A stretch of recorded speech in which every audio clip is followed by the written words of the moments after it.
This is the Matanzas Inlet at Fort Matanzas National Monument. We're going to explore the inlet and as well as the Matanzas Beach and the intercoastal waterway, which is the Matanzas River, and some of the historical events that took place here, including the massacre of the French Huguenots and the British attempt to capture St. Augustine through the Matanzas Inlet. So come join us. Our first stop is at the southern point of the Matanzas Inlet, and this is where the inlet enters the Atlantic Ocean. Some magnificent coquina rock formations here at low tide, which we'll look at as well. The actual ferrying across of the Huguenots, which we're going to discuss shortly, took place on the other side of the bridge, and that's where we'll go next after taking a look at these rocks.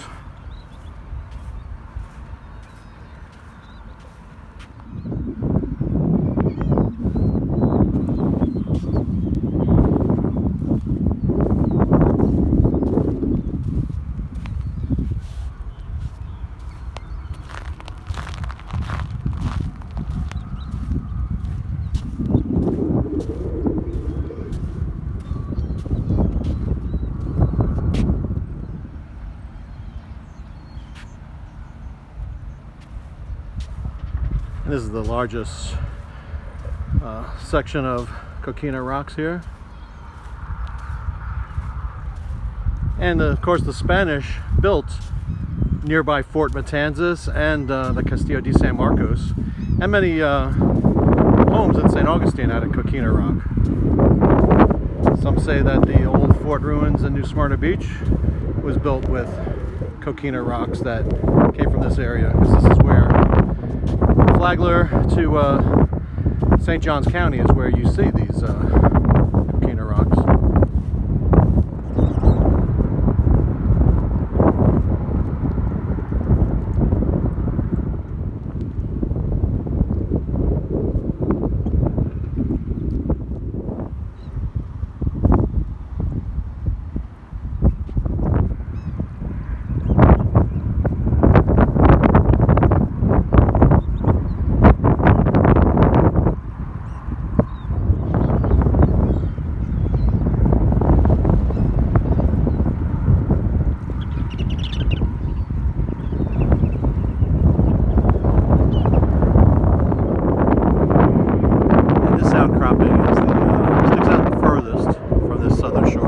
Inlet. In the background is the northern shore.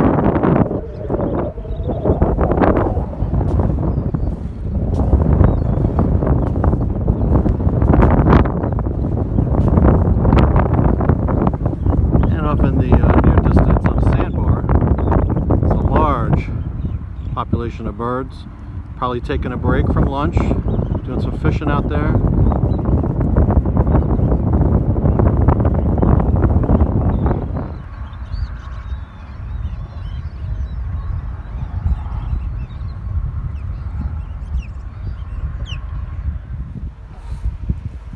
Matanzas Inlet Bridge.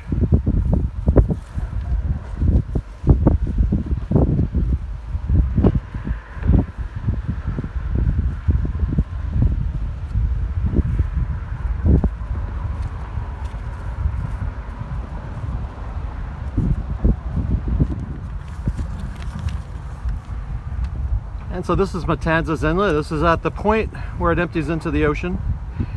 And it's the site of the Matanzas Massacre, the Spanish massacre of the French Huguenots in 1565. So how that came about, the French and the Spanish were competing for Florida.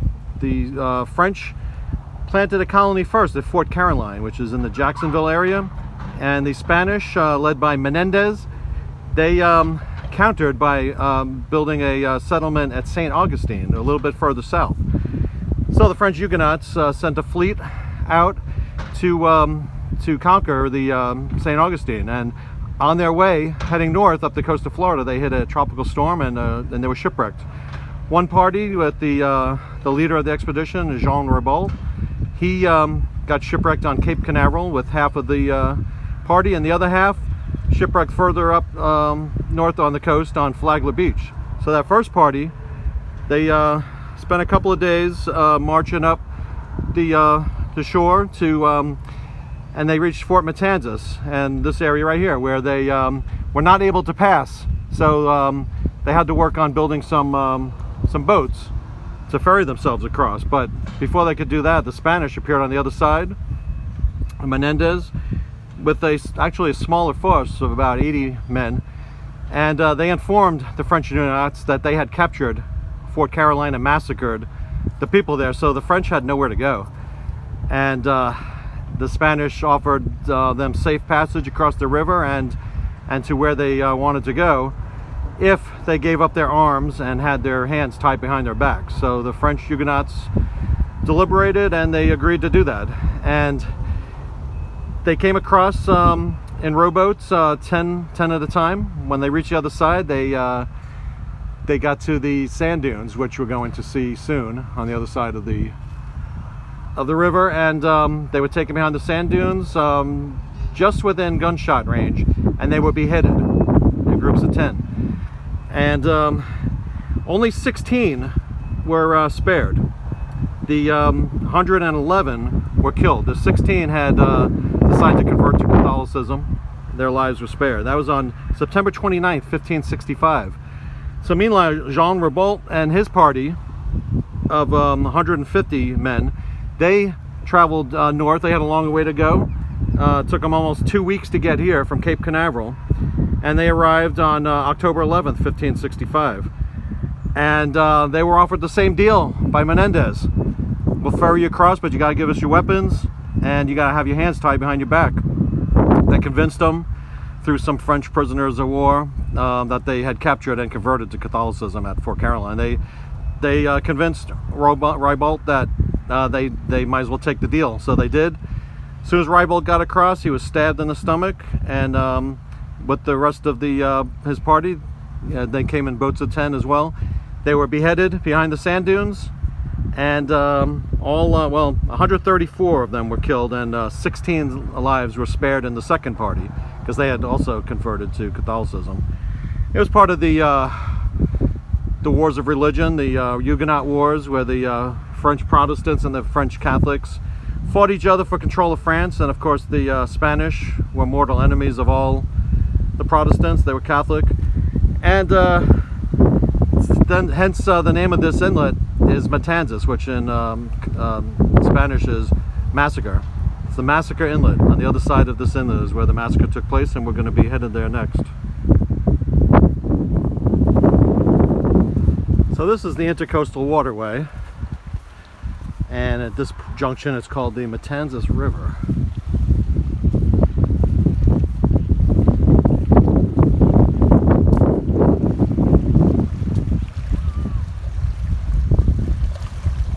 And in the distance you can see Fort Matanzas.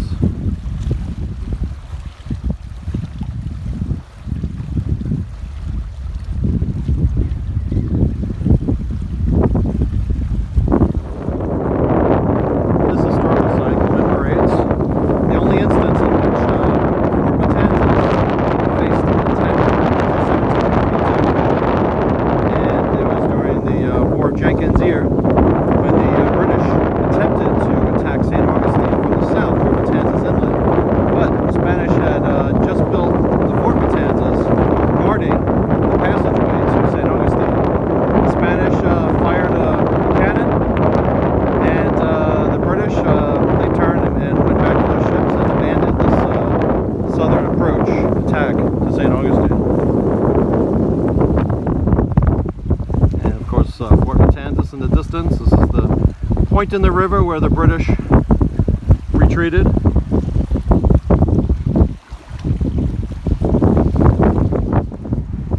It was behind sand dunes like this that the Spanish, led by Menendez, brought the French Huguenots to their deaths by beheading. Their hands tied behind their backs, their weapons long given up, and it was on this spot behind one of these sand dunes that 250 French Huguenots were beheaded, murdered by the Spanish.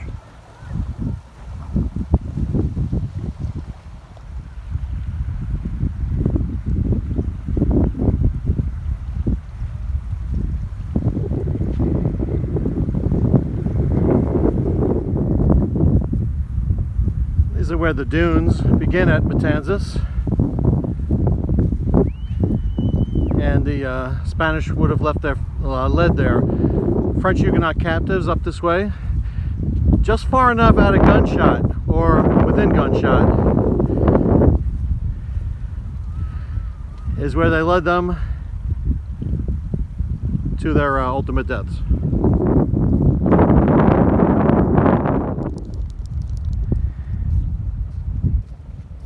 And upon passing through the inlet, you enter the channels into the Matanzas River.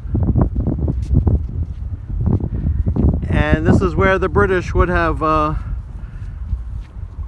come upon the unexpected Fort Matanzas ahead of them.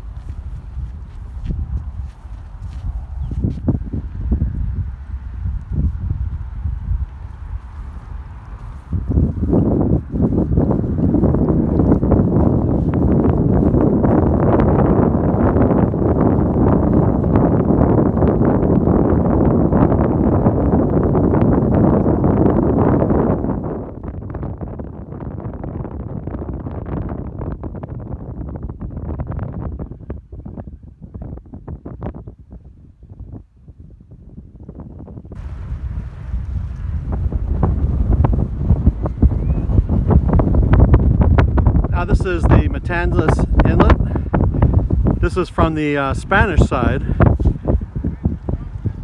where they sent in French instructions over to the Huguenots to give up their arms, which the French readily did. The French were on the other side of the inlet.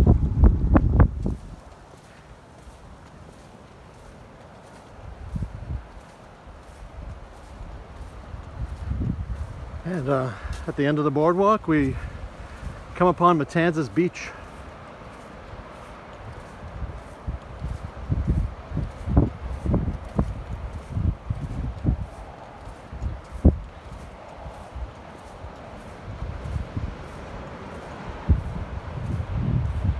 And a beautiful day outside.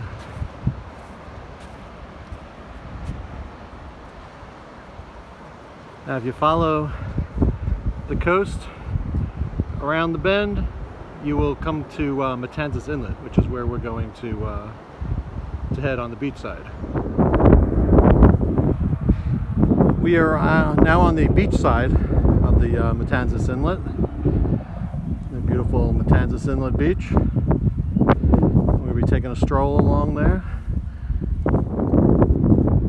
It's an interesting contrast. You have the white sand along the sand dunes, and then when you get closer to the beach, you get the more brownish color sand, a lot of crushed seashells.